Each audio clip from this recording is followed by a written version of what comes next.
नमस्कार, माझे नाव आहे महेंद्र नारायण शेळके। आमचे शेत मोजे वरणगाव गट नंबर 710 हे वरणगाव शिवार येथे असून त्यामध्ये महानिर्मिती कंपनीने 1979 मध्ये आमच्या शेतातील 54 नार एवढे क्षेत्रफळ संपादित केलेले होते। त्या 54 नार संपादित केलेले होते, त्यामध्ये त्यांनी राख वहन करणाऱ्या राख वाहिन्या टाकलेल्या आहेत। नंतर आम्ही काही कारणास्तव आमच्या शेताची 2013 मध्ये शासकीय मोजणी हद्द कायम गट मोजणी केलेली आहे। त्यामध्ये आमच्या निदर्शनात असं आलं, शासकीय मोजणी 2013 मध्ये हद्द कायमची मोजणी केली होती। त्यामध्ये आमच्या दाखवलेल्या शासकीय नियमाप्रमाणे ABCDF याप्रमाणे क्षेत्र MSCBच्या ताब्यात असून MSCBने 83 आड एवढे क्षेत्रफळ संपादित केलेले आहे। त्या मोजणीच्या आधारावरती आम्ही महानिर्मितीकडे वारंवार तक्रारी केल्या, लेखी स्वरूपात तक्रारी केलेल्या आहेत की आपण आमचे क्षेत्रफळ जास्त वापरत आहात। त्या दरम्यान मोहनजी आवड साहेबांनी आमची मीटिंग ठेवली दिनांक 22/8/2023 रोजी उप अभियंता स्थापल्य यांच्या कार्यालयाची मीटिंग झाली। त्या मीटिंगमध्ये आमच्याशी चर्चा करून त्यांनी आम्हाला लेखी स्वरूपात दिलेलं आहे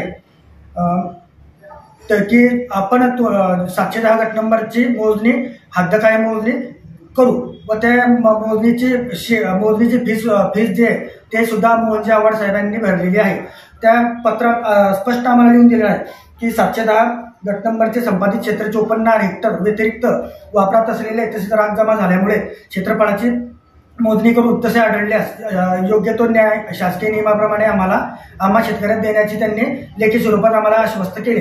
त्यानंतर मोहनजी आवड साहेबांनी शासकीय मोजणी 12/2023 रोजी शासकीय मोजणी केली। त्यांच्या प्रतिनिधी मोजणी साठी आलेले होते। माननीय चोपडे साहेब यांनी आमच्या शेताची हद्द कायमची मोजणी केली। त्यामध्ये स्पष्ट अ, ब, क, ड, इ, फ याप्रमाणे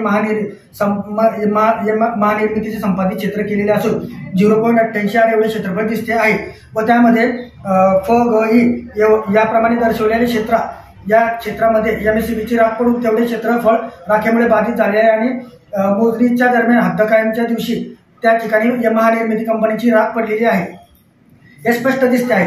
त्या दरम्यान आम्ही शासकीय पंचनामा म्हणून तलाठी साहेब, कृषी अधिकारी साहेब व सर्कल मॅडम यांनी जो पंचनामा आमच्या शेतात येऊन केला त्यामध्ये ते स्पष्ट उल्लेख आहे की आमच्या शेतातील 0.54 एवढे क्षेत्रफळ महानिर्मितीने संपादित करून की 60 आर एवढी राख पडलेली आहे, वेगवेगळ्या ठिकाणी राख पडलेली आहे। शासकीय पंचनाम्यात पण त्यांना दिलेला आहे। आपल्या अधिकारी भुसावळ यांच्या थ्रू त्यांना लेटर दिलेला आहे की यांचा शासकीय मोबदला आम्हाला देण्याची यावा। मग त्यानंतर आम्हाला न्याय मिळत नव्हता। आम्ही वारंवार महानिर्मितीकडे लेखी स्वरूपात तक्रारी केल्या। मोजणी शीट येऊन आता 8 महिने होऊन गेले।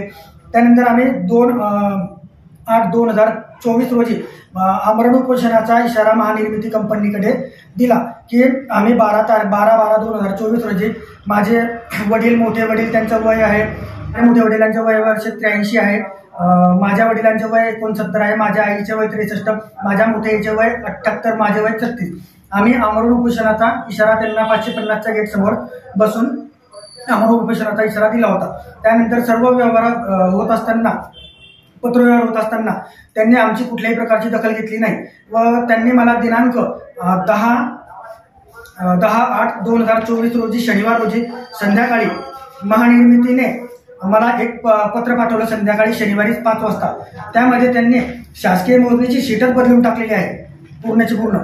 माझ्याजवळ 2013ची पण शीट आहे, 2023ची त्यांचे प्रतिनिधी उपस्थित असल्यावरती त्यांची संमती असलेली शीट आहे आणि त्यांनी ही शीट बदलून टाकली। त्यामध्ये महानिर्मितीचे क्षेत्रफळ आमचा गावात चुकीचा ठरवलेला आहे की 710चे मधील क्षेत्रफळ संपादित केलेले नसल्याची भूमी अभिलेख कार्यालयातर्फे कळविण्यात आले आहे। ते क्षेत्रफळ विना मोबदला वापरात असल्याचा दावा आमचा चुकीचा ठरवलेला आहे महानिर्मिती साहेब। मला एकच म्हणणं आहे की मोजणी शीट यांनी बदललेली आहे माझ्या पूर्णच्या पूर्ण। हे बदलली कशी काय?